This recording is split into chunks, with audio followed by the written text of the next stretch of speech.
Okay, കഴിഞ്ഞ ക്ലാസ്സിൽ അപ്പോൾ നമ്മൾ ബിൽഡിംഗ് മെറ്റീരിയൽസ് സ്റ്റാർട്ട് ചെയ്തിട്ടുണ്ടായിരുന്നു.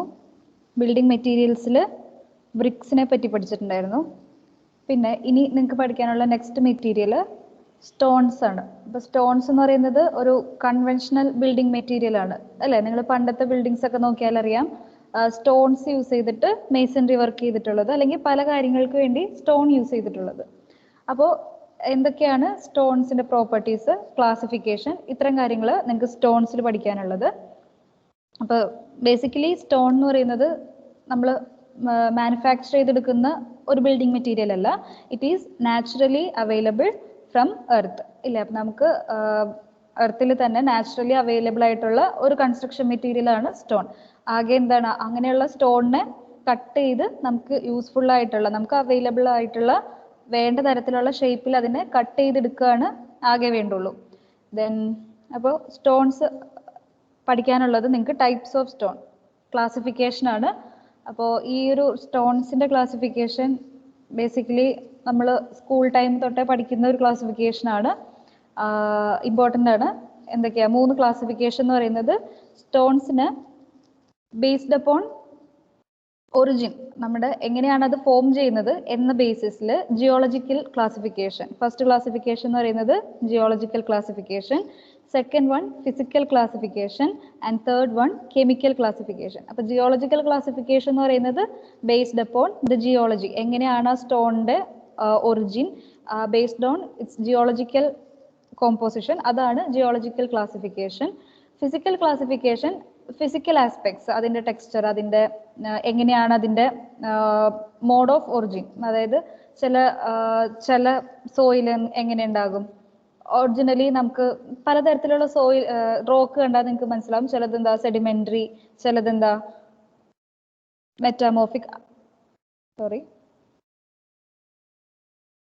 ഓക്കെ, ബേസ്ഡ് അപ്പോൺ ഇതിനകത്ത് ഉണ്ടാവുന്ന കോമ്പോസിഷൻ, അതിൻ്റെ ഏതാണ് മെയിൻ ഫാക്ടർ അതിലുള്ളത്, ആ ഒരു കോമ്പോസിഷനെ ബേസ് ചെയ്തിട്ടാണ് physical classification. Then chemical classification എന്ന് പറയുന്നത് കെമിക്കൽ കോമ്പോസിഷൻ. അപ്പോൾ 3 തരത്തിലുള്ള ക്ലാസിഫിക്കേഷൻ ഉള്ളത്. നിങ്ങൾ പഠിച്ചിട്ടുള്ളതാണ് ഓൾറെഡി. ഞാൻ ഓരോന്നായിട്ട് എക്സ്പ്ലെയിൻ ചെയ്യാം. ജിയോളജിക്കൽ ക്ലാസിഫിക്കേഷനിൽ 3 തരത്തിൽ സ്റ്റോണിനെ നമുക്ക് വീണ്ടും ഡിവൈഡ് ചെയ്യാൻ പറ്റും. Igneous rock, sedimentary rock and metamorphic rocks. കേട്ടിട്ടില്ലേ ഇങ്ങനെ ക്ലാസിഫിക്കേഷൻ?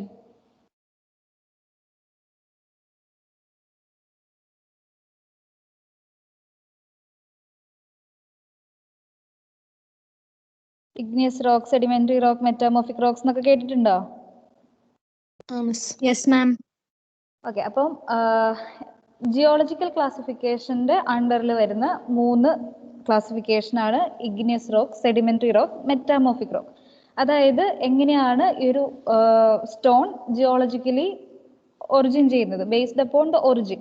അപ്പൊ ഇഗ്നിയസ് റോക്ക് എന്ന് പറയുന്നത് basically it is formed by cooling of magma. അപ്പം എർത്തിന്റെ ക്രസ്റ്റില് മാഗ്മ ഉണ്ട് ഇൻ മോൾട്ടൺ സ്റ്റേജ്. മാഗ്മ എന്ന് പറയുന്നത് ഒരു മോൾട്ടൺ സ്റ്റേജിലുള്ള അയൺ ഓറും എല്ലാം കൂടെയുള്ള ഒരു കോമ്പോസിഷനാണ് മാഗ്മ എന്ന് പറയുന്നത്. അപ്പോൾ കൂളിംഗ് ഓഫ് മാഗ്മ, ഈ മാഗ്മ കൂൾ ചെയ്തിട്ടാണ് ഇഗ്നിയസ് റോക്ക് ഫോം ചെയ്യുന്നത്. ആ ഇഗ്നിയസ് റോക്കിനെ തന്നെ നമുക്ക് 3ആയിട്ട് പറയാൻ പറ്റും: plutonic rocks, hypabyssal rocks and volcanic rocks. അപ്പോൾ മാഗ്മ കൂൾ ചെയ്തിട്ടാണ് ഇഗ്നിയസ് റോക്സ് ഫോം ചെയ്യുന്നത്.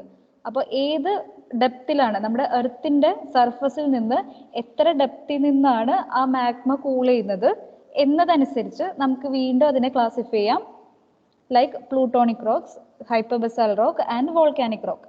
ഇപ്പോൾ പ്ലൂട്ടോണിക് റോക്സ് എന്ന് പറയുന്നത് formed by cooling of magma at considerable depth, അതായത് എർത്തിന്റെ സർഫസിൽ നിന്ന് ഒരു കൺസിഡറബിൾ ഡെപ്ത് എന്ന് പറഞ്ഞാൽ നല്ല ഡെപ്തിൽ ഉള്ളിലേക്ക്, ഓക്കെ, അങ്ങനെ ഒരു സ്ഥലത്ത് മാഗ്മ കൂൾ ചെയ്തിട്ട് റോക്ക് ഫോം ചെയ്യുകയാണെങ്കിൽ അതിനെ പ്ലൂട്ടോണിക് റോക്സ് എന്ന് പറയും. അപ്പം എർത്തിന്റെ സർഫസിൽ നിന്ന് ഒത്തിരി ഉള്ളിലേക്കാണ് അല്ലെ, അപ്പൊ ക്രസ്റ്റിനോട് ചേർന്നിട്ടുള്ള ആ ഒരു ഏരിയയിൽ ഫോം ചെയ്യുന്ന റോക്കിനെ, ഒത്തിരി ഡെപ്തിൽ ഫോം ചെയ്യുന്ന റോക്കാണ് പ്ലൂട്ടോണിക് റോക്ക്. അതുകൊണ്ട് തന്നെ ഡെപ്ത്, നമുക്ക് ഡെപ്ത് നോക്കിയാൽ അറിയാം. നിങ്ങൾ സർഫസിലുള്ള സോയിൽ എന്ന് പറഞ്ഞാൽ ഫൈൻ ആയിരിക്കും ഇല്ലേ? നമ്മുടെ റോക്ക് തന്നെ എങ്ങനെയാണ് സോയിൽ ഉണ്ടാവുന്നത്? റോക്ക് വെതറിങ് കാരണം ഡിസിൻറ്റഗ്രേറ്റ് ചെയ്ത് സോയിലാവും ഇല്ലേ? റോക്ക് എന്ന് പറയുന്നത് ഒരു കോഴ്സ് സ്ട്രക്ചറാണ്, കോഴ്സ് ഗ്രെയിൻഡ് സ്ട്രക്ചർ. അതായത് എങ്ങനെയാ, റോക്ക് നിങ്ങൾ നോക്കുകയാണെങ്കിൽ അറിയാം, കല്ലൊക്കെ എങ്ങനെയാ വലിയ വലിയ ബോൾഡേഴ്സ് ആയിട്ട് കാണപ്പെടും. അതേ റോക്കിനെ ഏതെങ്കിലും വെതറിങ് ആക്ഷൻ വഴി മഴയോ വെയിലോ ഒക്കെ കൊണ്ട് അത് പൊടിഞ്ഞാണ് സോയിലാവുന്നത് അല്ലേ. അപ്പോൾ എർത്തിന്റെ സർഫസിലേക്ക് വരുംതോറും റോക്സ് എങ്ങനെയായിരിക്കും, ഫൈൻ ഗ്രെയിൻഡ് ആകും. പക്ഷെ എർത്തിന്റെ ഒത്തിരി ഡെപ്തിലേക്ക് ആ ഒരു റോക്ക് എങ്ങനെയായിരിക്കും, ഹാർഡ് ആയിരിക്കും. അതിനെയാണ് നമ്മൾ കോഴ്സ് ഗ്രെയിൻഡ് എന്ന് പറയുക. അപ്പൊ പ്ലൂട്ടോണിക് റോക്സ് എന്ന് പറയുന്നത് എർത്തിന്റെ കൺസിഡറബിൾ ഡെപ്ത്, എർത്തിന്റെ സർഫസിൽ നിന്ന് കൺസിഡറബിൾ ഡെപ്തിൽ ഫോം ചെയ്യുന്ന റോക്കാണ്. അതുകൊണ്ട് തന്നെ അതെന്തായിരിക്കും, കോഴ്സ് ഗ്രെയിൻഡ് ആയിരിക്കും, ക്രിസ്റ്റലൈൻ സ്ട്രക്ചർ ആയിരിക്കും. അതിന്റെ ഒരു എക്സാമ്പിൾ ആണ് ഗ്രാനൈറ്റ്. ഗ്രാനൈറ്റ് നിങ്ങൾ കേട്ടിട്ടില്ലേ? ഗ്രാനൈറ്റ് എന്ന് പറയുന്ന റോക്ക് പ്ലൂട്ടോണിക് റോക്ക് ആണ്. Basically granite is N igneous rock. അതിൽ തന്നെ ഏതാണ്, പ്ലൂട്ടോണിക് റോക്ക് ആണ്. പിന്നെ സെക്കൻഡ് വരുന്നതാണ് ഹൈപ്പബസാൽ റോക്ക്. ഹൈപ്പബസാൽ റോക്ക് എന്ന് പറഞ്ഞാൽ ഫോംഡ് അറ്റ് ഷാലോ ഡെപ്ത്. അപ്പോൾ പ്ലൂട്ടോണിക് റോക്സ് നല്ല ഡെപ്തിൽ ഫോം ചെയ്യുന്നതാണ്. ഹൈപ്പബസാൽ എന്ന് പറഞ്ഞാൽ എർത്തിൽ നിന്ന് കുറച്ച് ഡെപ്ത്, ഒരു ഷാലോ ഡെപ്തിൽ താഴെ മാഗ്മ കൂൾ ചെയ്തിട്ടുണ്ടെങ്കിൽ ആ ഒരു റോക്കിനെയാണ് ഹൈപ്പബസാൽ റോക്ക് എന്ന് പറയുക. അപ്പോൾ സർഫസിലെ കുറച്ചുകൂടെ ഡെപ്ത് കുറയാണ്. ഡെപ്ത് കുറയുമ്പോൾ ആ ഒരു റോക്കിന്റെ സ്ട്രക്ചർ എന്ന് പറയുന്നത് ഫൈൻ ഗ്രെയിൻഡ് ആയിരിക്കും. Also it is crystalline. അതിന്റെ എക്സാമ്പിൾ ആണ് ഡോളറൈറ്റ് എന്ന് പറയുന്നത്. അപ്പൊ എക്സാമ്പിൾ ഓർത്ത് വയ്ക്കുക, ഒരു എക്സാമ്പിൾ മിനിമം ഒരു ടൈപ്പ് ഓഫ് റോക്കിന്റെ ഓർത്ത് വയ്ക്കുക. പിന്നെ വരുന്നതാണ് വോൾക്കാനിക് റോക്സ്. അപ്പോൾ ഈ മാഗ്മ എങ്ങനെയാണ് വോൾക്കാനോസ് വരുന്നത്? വോൾക്കാനോസ് എന്ന് പറയുന്നത് മാഗ്മ തന്നെ നമ്മുടെ എർത്തിന്റെ സർഫസിലേക്ക് വരുമ്പോഴാണ് അത് ലാവ എന്ന് പറയും ഇല്ലേ. ലാവ വോൾക്കാനോസ് കണ്ടിട്ടില്ലേ? വോൾക്കാനോസിൽ ലാവ എക്സ്പെൽ ചെയ്യും. ആ ലാവ എന്ന് പറയുന്നത് എന്താണ്, ശരിക്കും മാഗ്മ തന്നെ എർത്തിന്റെ സർഫസിലേക്ക് വരുമ്പോൾ അതിനെ ലാവ എന്ന് വിളിക്കും. അപ്പൊ cooling of magma at surface of the earth, അതാണ് വോൾക്കാനിക് റോക്സ്. അതിന്റെ എക്സാമ്പിൾ എന്ന് പറയുന്നത് ബസാൾട്ട്, ട്രാപ്പ്. ഇതെല്ലാം ഇഗ്നിയസ് റോക്കിന്റെ ക്ലാസിഫിക്കേഷൻ ആണ്. 3 തരത്തിലുണ്ട്. Based upon at which depth the magma cools. അപ്പോൾ എർത്തിന്റെ സർഫസിൽ കൂൾ ചെയ്യുകയാണെങ്കിൽ വോൾക്കാനിക് റോക്സ്. എർത്തിന്റെ സർഫസിൽ നിന്ന് ഒരു ഷാലോ ഡെപ്തിൽ കൂളിംഗ് നടക്കുന്നുണ്ടെങ്കിൽ ഹൈപ്പബസാൽ റോക്ക്. ഒരു കൺസിഡറബിൾ ഡെപ്ത്, നല്ല ഡെപ്തിൽ മോൾട്ടൻ മാഗ്മ കൂൾ ചെയ്യുമ്പോൾ ആ റോക്സിനെ പ്ലൂട്ടോണിക് റോക്സ് എന്ന് പറയും. അപ്പോൾ ഡെപ്ത് കൂടുന്തോറും ആ സ്ട്രക്ചർ എങ്ങനെയായിരിക്കും, കോഴ്സ് ഗ്രെയിൻഡ് ആയിരിക്കും, ക്രിസ്റ്റലൈൻ ആയിരിക്കും. വോൾക്കാനിക് റോക്സ് എന്ന് പറയുന്നത് സർഫസിലാണ് ഉണ്ടാകുന്നത്. സർഫസിൽ ഉണ്ടാകുമ്പോൾ അതെന്താണ്, ഫൈൻ ഗ്രെയിൻഡ് ആയിരിക്കും. ഈ എക്സാമ്പിൾ ഓർത്ത് വയ്ക്കുക. പ്ലൂട്ടോണിക് റോക്സിന്റെ എക്സാമ്പിൾ ഗ്രാനൈറ്റ്, ഹൈപ്പബസാലിന്റെ എക്സാമ്പിൾ ഡോളറൈറ്റ് ആൻഡ് വോൾക്കാനിക്കിന്റെ എക്സാമ്പിൾ ബസാൾട്ട്, ട്രാപ്പ്. ഓക്കെ, ഞാനൊരു ഫിഗർ കാണിച്ചു തരാം നിങ്ങൾക്ക്. ഈ ഒരു ഫിഗർ നോക്കുക. ഇതാണ് ഒരു വോൾക്കാനോ. ഒരു വോൾക്കാനോ എന്ന് പറയുന്നത് എന്താണ്, മാഗ്മ തന്നെ നമ്മുടെ എർത്തിന്റെ സർഫസിലേക്ക് പുറന്തള്ളുന്ന, ഓക്കെ, അങ്ങനെ എക്സ്പെൽ ചെയ്യുന്ന ഒരു വോൾക്കാനോടെ ഡെപ്തില്, ആ ഒരു നല്ല ഡെപ്തില് മാഗ്മ കൂൾ ചെയ്തുണ്ടാവുന്നതാണ് പ്ലൂട്ടോണിക് റോക്സ്. അതിൽ നിന്ന് ഒരു കുറച്ചുകൂടെ ഷാലോ ഡെപ്തിൽ ഫോം ചെയ്യുന്നതാണ് ഹൈപ്പബസാൽ. ദെൻ ആ ഒരു മാഗ്മ നമ്മുടെ എർത്ത് സർഫസിലേക്ക് അത് എക്സ്പെൽ ചെയ്ത് നമ്മുടെ എർത്തിന്റെ ക്രസ്റ്റിൽ ഉണ്ടാവുന്നതാണ് എന്ത്, വോൾക്കാനിക് റോക്സ്. ഇത്രയും കാര്യങ്ങൾ ക്ലിയർ ആയോ? ക്ലിയർ ആണ് മാം. ഓക്കെ, ഇനി ഇതിന്റെ എക്സാമ്പിൾ ഓർത്ത് വയ്ക്കുക കേട്ടോ. നെക്സ്റ്റ് ജിയോളജിക്കൽ ക്ലാസിഫിക്കേഷനിൽ തന്നെ വരുന്ന അടുത്ത ക്ലാസിഫിക്കേഷൻ ആണ്, അടുത്തൊരു റോക്കാണ് സെഡിമെന്ററി റോക്ക്. അപ്പൊ പേര് പോലെ തന്നെ സെഡിമെന്ററി റോക്ക് എന്ന് പറഞ്ഞാൽ സെഡിമെന്റ്, അതായത് പല സെഡിമെന്റ്സ് ഡെപ്പോസിറ്റ് ചെയ്ത് ഉണ്ടാവുന്ന റോക്കിനെയാണ് sedimentary rock. Formed by deposition of products of weathering on pre existing rock. അപ്പോൾ ഒരു റോക്ക് ലെയർ ഉണ്ട്. ആ റോക്ക് ലെയർ എന്ന് പറയുന്നത് നിങ്ങൾ ഒരു മല ആലോചിച്ച് നോക്കുക. ഒരു ഹില്ലാണ്. അതിന്റെ താഴെയുള്ള സൈഡ്, അതായത് വാലി, ഹില്ലിന്റെ താഴെയുള്ള ഒരു പോർഷനിൽ റോക്ക് ആണെന്ന് വെക്കുക. എന്നിട്ട് ഈ ഒരു ഹില്ലിന്റെ മുകളിൽ നിന്ന് വെതറിങ് കാരണം, അപ്പോൾ ഒരു റെയിൻ അല്ലെങ്കിൽ ഒരു വിൻഡ് ഒക്കെ എന്ന് പറയുന്നത് വെതറിങ് ഏജൻസ് ആണ്. നമുക്ക് ഒരു സോയിലിനെ ഒരു പോയിന്റിൽ നിന്ന് വേറൊരു പ്ലേസിലേക്ക് ട്രാൻസ്പോർട്ട് ചെയ്യാൻ സഹായിക്കുന്ന വെതറിങ് ഏജൻസ് ആണ് വിൻഡ്, റെയിൻ, ടെമ്പറേച്ചർ, ഗ്രാവിറ്റി, അങ്ങനെ കുറെ ഫാക്ടേഴ്സ് ഉണ്ട്. അപ്പൊ ഇതുപോലെയുള്ള വെതറിങ് ഏജൻസ് ഒരു സ്ഥലത്ത് നിന്ന് വേറെ സ്ഥലത്തേക്ക് നമ്മുടെ സോയിലിനെ ട്രാൻസ്പോർട്ട് ചെയ്ത് ഡെപ്പോസിറ്റ് ചെയ്യും. അങ്ങനെ കുറെ കാലം കഴിയുമ്പോൾ ഓരോ ലെയർ ഓഫ് സോയിൽ ഡെപ്പോസിറ്റ് ചെയ്ത് അത് കുറെ കാലം കഴിഞ്ഞ് അത് അവിടെ എന്താവും, സ്ട്രെങ്തൻ ചെയ്ത് ഒരു റോക്കായിട്ട് ഫോം ചെയ്യും. അതിനെയാണ് നമ്മൾ സെഡിമെന്ററി റോക്സ് എന്ന് വിളിക്കുക. So basically sedimentary rocks are formed by the deposition of products of weathering on pre-existing rock. ഇനി these are carried away by frost, rain, wind, flowing water. അപ്പോൾ ഒരു റിവർ ആണെങ്കിൽ ആ റിവർ നിങ്ങൾ ശ്രദ്ധിച്ചാൽ അറിയാം, റിവർ ഒഴുകുമ്പോൾ ആ വെള്ളത്തിനൊപ്പം കുറേ സെഡിമെന്റ്സ് ഉണ്ടാകും, കുറേ മണലും ഉണ്ടാകും ഇല്ലേ? അതുപോലുള്ള സെഡിമെന്റ്സ് ഒരു ഹിൽ ടോപ്പിൽ നിന്നാണ് ആ ഒരു റിവർ ഒറിജിനേറ്റ് ചെയ്യുന്നത്. അത് അവിടെ നിന്നുള്ള സോയിലിനെ അത് ക്യാരി ചെയ്ത് ലോ ലൈയിങ് ഏരിയാസിലൊക്കെ ഡെപ്പോസിറ്റ് ചെയ്യും. അപ്പോൾ അതാണ് ഫ്ലോയിങ് വാട്ടർ. വിൻഡ് വഴി സോയിൽ ട്രാൻസ്പോർട്ട് ചെയ്യുന്ന മെയിൻലി ഡെസേർട്സിലൊക്കെ നിങ്ങൾ ശ്രദ്ധിച്ചിട്ടുണ്ടാവും. വിൻഡ് ഉണ്ടെങ്കിൽ വിൻഡിൻ്റെ ഒപ്പം എന്താണ്, ചെറിയ സെഡിമെന്റ്സ് ഉണ്ടാവും, ചെറിയ സോയിൽ ഉണ്ടാവും. ദെൻ റെയിൻ, ഫ്രോസ്റ്റ്, ഇത്രയും കാര്യങ്ങൾ നമ്മളുടെ ഈ ഒരു സെഡിമെന്ററി റോക്ക് ഫോം ചെയ്യാൻ ഹെൽപ്പ് ചെയ്യുന്ന വെതറിങ് ഏജൻസ് എന്ന് പറയും. Then the deposited layer get consolidated under heat and pressure. അപ്പോൾ ഇങ്ങനെയുള്ള സോയിൽ ഒരു സ്ഥലത്ത് ഡെപ്പോസിറ്റ് ചെയ്ത് ലെയേഴ്സ് ആയിട്ട് ഡെപ്പോസിറ്റ് ചെയ്ത് കുറേ കാലം കഴിയുമ്പോൾ അവിടുത്തെ ഹീറ്റ്, അവിടുത്തെ പ്രഷറൊക്കെ കാരണം ഇത് കൺസോൾഡേറ്റ് ചെയ്യാന്ന് പറഞ്ഞാൽ ഡെപ്പോസിറ്റ് ചെയ്യുന്ന സമയത്ത് ഇത് ലൂസ് സ്റ്റേറ്റിലായിരിക്കും ഇല്ലേ? സോയിലാണ്, അത്ര സ്ട്രെങ്ത് ഉണ്ടാവില്ല, നല്ല ലൂസ് സ്ട്രക്ചർ ആയിരിക്കും. പക്ഷെ കുറച്ച് കാലം കഴിയുമ്പോൾ അവിടെ ഹീറ്റ് ഉണ്ടാവും, പ്രഷർ ഉണ്ടാകും.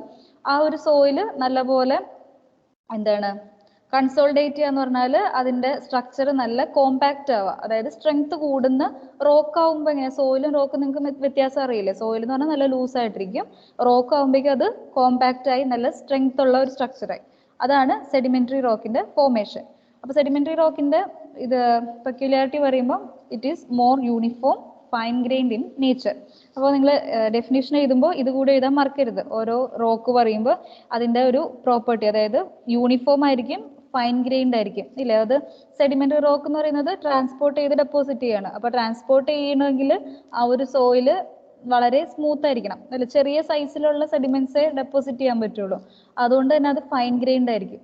Okay, then more uniform means ഒരു ലെയർ ഡെപ്പോസിറ്റ് ചെയ്തു, അതിന്റെ മുകളിൽ അടുത്ത ലെയർ ഡെപ്പോസിറ്റ് ചെയ്തു. അപ്പോൾ അതൊരു യൂണിഫോം സ്ട്രക്ചർ ആയിരിക്കും സെഡിമെന്ററി റോക്സ് എന്ന് പറയുന്നത്. ഇനി അതിന്റെ examples sandstone, limestone and mudstone. Figure ഉണ്ട്. ഇത് ലൈംസ്റ്റോൺ ഒക്കെ നിങ്ങൾ ശ്രദ്ധിച്ചിട്ടുണ്ടാവും. ഇതാണ് ലൈംസ്റ്റോൺ. സാൻഡ്സ്റ്റോൺ, ലൈംസ്റ്റോണിന്റെ ബേസിക് കോമ്പോണന്റ് എന്ന് പറയുന്നത് കാൽഷ്യം കാർബണേറ്റ്. ദെൻ സാൻഡ്സ്റ്റോണിലെ മെയിൻ കമ്പോണന്റ് എന്ന് പറയുന്നത് സിലിക്ക, സാൻഡ് ആണ്. അതുകൊണ്ടാണ് അതിനെ സാൻഡ്സ്റ്റോൺ എന്നും ലൈംസ്റ്റോൺ എന്നും വിളിക്കുന്നത്. ഇത് രണ്ടും നമുക്ക് സിവിൽ എഞ്ചിനീയേഴ്സിനെ സംബന്ധിച്ച് ഇമ്പോർട്ടൻ്റ് ആയിട്ടുള്ള രണ്ട് റോക്സ് ആണ്, ലൈംസ്റ്റോണും സാൻഡ്സ്റ്റോണും. ഓക്കെ, അപ്പം ഇത് ഓർത്ത് വയ്ക്കുക എക്സാമ്പിൾ ആയിട്ട്. Then next one is metamorphic rocks. അപ്പോൾ മെറ്റാമോർഫിക് റോക്സ് എന്ന് പറയുന്നത് ഇഗ്നിയസ് റോക്കിൻ്റെയും സെഡിമെന്ററി റോക്കിൻ്റെയും മെറ്റാമോർഫോസിസ് നടന്ന് അതൊരു പ്രോസസ്സാണ്. അതായത് അതിൻ്റെ കോമ്പോസിഷൻ മാറും. അപ്പോൾ ഒറിജിനലി അതിൻ്റെ formation either as igneous rock or sedimentary rock. ഇങ്ങനെ ഉണ്ടാവുന്ന ഈ റോക്കിനെ it will undergo change due to action of heat, internal pressure and chemically acting fluid. അപ്പോൾ ഏതെങ്കിലും തരത്തിലുള്ള ഹീറ്റ് അല്ലെങ്കിൽ എന്തെങ്കിലും പ്രഷർ ചേഞ്ച് ഒക്കെ വരുന്ന സമയത്ത് ഇഗ്നിയസ് റോക്കും അല്ലെങ്കിൽ സെഡിമെന്ററി റോക്കും അതിൻ്റെ സ്ട്രക്ചർ ചേഞ്ച് ചെയ്യും, അതിനൊരു ചേഞ്ച് ഉണ്ടാവുന്നുണ്ട്. അങ്ങനെ ആ ഒരു പ്രോസസ്സിനെ, ആ ഒരു ചേഞ്ച് ഇൻ കോമ്പോസിഷൻ, അതിനെ വിളിക്കുന്ന പേരാണ് മെറ്റാമോർഫോസിസ്. അപ്പോൾ ഇഗ്നിയസ് റോക്ക് അല്ലെങ്കിൽ സെഡിമെന്ററി റോക്കിന് മെറ്റാമോർഫോസിസ് നടന്ന് ഉണ്ടാവുന്ന പ്രൊഡക്റ്റ് ആണ് എന്ത്, മെറ്റാമോർഫിക് റോക്സ്. അതിന്റെ എക്സാമ്പിൾ എന്ന് പറയുന്നത് മാർബിള്, ക്വാർട്സൈറ്റ്. അപ്പൊ ലൈംസ്റ്റോൺ എന്ന് പറയുന്നത് എന്താണ്, സെഡിമെന്ററി റോക്ക് ആണ്. ലൈംസ്റ്റോണിന് മെറ്റാമോർഫോസിസ് നടന്ന് ഉണ്ടാവുന്ന പ്രൊഡക്റ്റ് ആണ് മാർബിള്. അതുപോലെ സാൻഡ്സ്റ്റോണിന് മെറ്റാമോർഫോസിസ് നടന്ന് ഉണ്ടാവുന്നതാണ് എന്ത്, ക്വാർട്സൈറ്റ്. ഒരു സെക്കൻഡ്.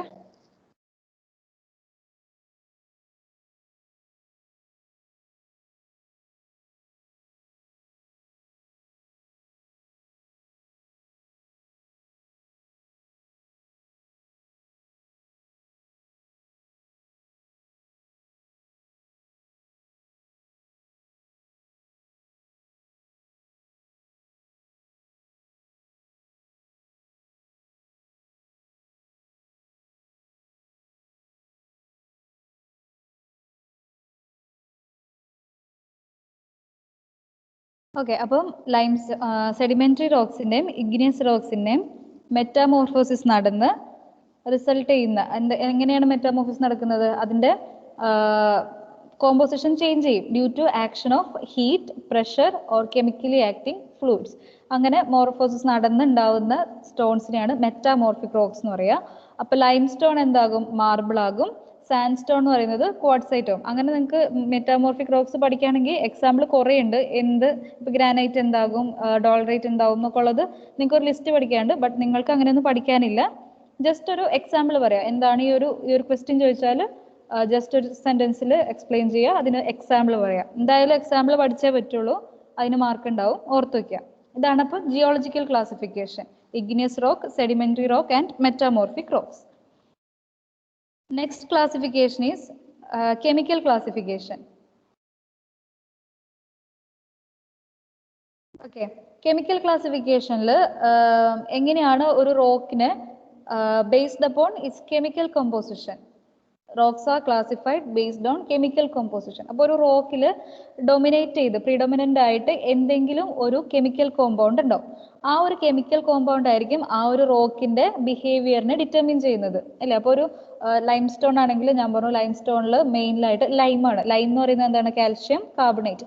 അപ്പോൾ കാൽഷ്യം ആണ് അതിനകത്ത് മെയിൻ ആയിട്ടുണ്ടാവുന്ന റോക്ക്. കാൽഷ്യം കാർബണേറ്റ് ആണ് അതിനകത്ത് മെയിൻ ആയിട്ടുണ്ടാവുന്ന കെമിക്കൽ കോമ്പൗണ്ട്. അങ്ങനെ ഒരു ലൈം സ്റ്റോൺ എന്ന് പറഞ്ഞാൽ, ലൈം സ്റ്റോണിന് ചില പ്രോപ്പർട്ടീസ് ഉണ്ട്, ഇല്ലേ? ലൈം സ്റ്റോൺ നമുക്ക് സ്ലേക്ക് ചെയ്തിട്ട് ഹൈഡ്രോളിക് ലൈം, പലതരത്തിൽ ലൈം ഉണ്ട്. നമ്മൾ കാണുന്ന ലൈം കുറേ സമയത്ത് പണ്ട് കാലങ്ങളിൽ സിമെന്റിന് മുന്നേ നമ്മളൊരു ബൈൻഡിങ് മെറ്റീരിയൽ ആയിട്ട് യൂസ് ചെയ്തിട്ടുണ്ട്.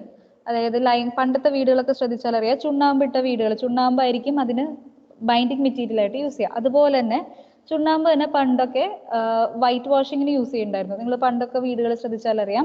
ഇപ്പോൾ അതൊക്കെ റീപ്ലേസ് ചെയ്തു. ഇന്നത്തെ സമയത്ത് അങ്ങനെ ഒരു ലൈം യൂസ് ചെയ്യുന്ന കാര്യങ്ങളൊന്നുമില്ല. ബട്ട് ഇൻഡസ്ട്രിയൽ കോമ്പൗണ്ട്സ്, അതായത് ഇൻഡസ്ട്രിയിൽ ഈ ഒരു പെയിന്റ് ഒക്കെ പ്രൊഡ്യൂസ് ചെയ്യുന്ന സമയത്ത് ലൈം സ്റ്റോണിന്റെയോ ലൈമിന്റെ ഒന്നും ആവശ്യമില്ല. പണ്ടത്തെ കാലത്ത് ആൾക്കാർ ലോക്കലി അവൈലബിൾ ആയിട്ട് നീറ്റ് കക്ക എന്നൊക്കെ കേട്ടിട്ടുണ്ടോ നിങ്ങൾ? സ്ലേക്കഡ് ലൈം എന്നൊക്കെ പറഞ്ഞിട്ടുണ്ട്. അപ്പൊ കക്ക, നമ്മുടെ ലൈം സ്ലേക്ക് ചെയ്ത് കഴിഞ്ഞാൽ നല്ല മിൽക്കി വൈറ്റ് ക്രീമായിട്ട് കിട്ടും. ആ ഒരു മെറ്റീരിയലിനെ നല്ലോണം കുറച്ച് കളർ ചേർത്ത് കഴിഞ്ഞാൽ വൈറ്റ് വാഷിങ്ങിന് വേണ്ടിയിട്ട് പണ്ട് വീടുകളിൽ യൂസ് ചെയ്തിരുന്നു. അപ്പോൾ ലൈം സ്റ്റോൺ എന്ന് പറയുന്ന ഒരു റോക്ക് പണ്ട് കൺസ്ട്രക്ഷൻ മെറ്റീരിയലിന്റെ ഏറ്റവും ഇമ്പോർട്ടൻ്റ് ആയിട്ടുള്ള ഒരു മെറ്റീരിയൽ ആയിരുന്നു. അത് ബൈൻഡിങ് മെറ്റീരിയൽ ആയിട്ട് യൂസ് ചെയ്തിട്ടുണ്ട്. അതുപോലെ തന്നെ ഫിനിഷിങ്ങിന്, അതായത് വൈറ്റ് വാഷിങ്ങിനും വേണ്ടിയും യൂസ് ചെയ്യലുണ്ട്. ദെൻ അപ്പോൾ ഏത് കെമിക്കൽ കോമ്പൗണ്ട് ആണോ ഒരു റോക്കിൽ മേജർ ആയിട്ടുള്ള ഒരു കോൺസ്റ്റുവന്റ് മെറ്റീരിയൽ ആയിട്ട് വരുന്നത്, ആ ഒരു കെമിക്കൽ കോമ്പൗണ്ട് ആ ഒരു റോക്കിന്റെ ക്യാരക്ടറിസ്റ്റിക് ഡിറ്റർമിൻ ചെയ്യും. അതിന്റെ സ്വഭാവം ഡിറ്റർമിൻ ചെയ്യുന്നത് ആ ഒരു കോമ്പൗണ്ട് ആയിരിക്കും. അതിന്റെ ബേസിസിൽ 3 തരത്തിൽ നമ്മുടെ റോക്സിനെ ക്ലാസിഫൈ ചെയ്തിട്ടുണ്ട്: siliceous rocks, argillaceous rocks and calcareous rock. അപ്പോൾ സിലീഷ്യസ് റോക്ക് എന്ന് പറഞ്ഞാൽ അതിൽ പ്രിഡോമിനൻ്റ് ആയിട്ടുള്ള കോമ്പൗണ്ട് എന്ന് പറയുന്നത് സിലിക്കയാണ്. SiO2 ആണ് സിലിക്ക. ആൻഡ് സിലിക്ക എന്ന് പറയുന്നത് നമ്മൾ കാണുന്ന സാൻഡ് പാർട്ടിക്കിൾസ്, നമ്മൾ നല്ല മണൽ കാണില്ലേ, മണൽ കാണുമ്പോൾ അതിൽ ഷൈനിങ് ആയിട്ട് കാണുന്ന ആ സാൻഡിൽ ഉണ്ടാവുന്ന മെയിൻ കോമ്പോസിഷൻ എന്ന് പറയുന്നത്, കോമ്പോസിറ്റ്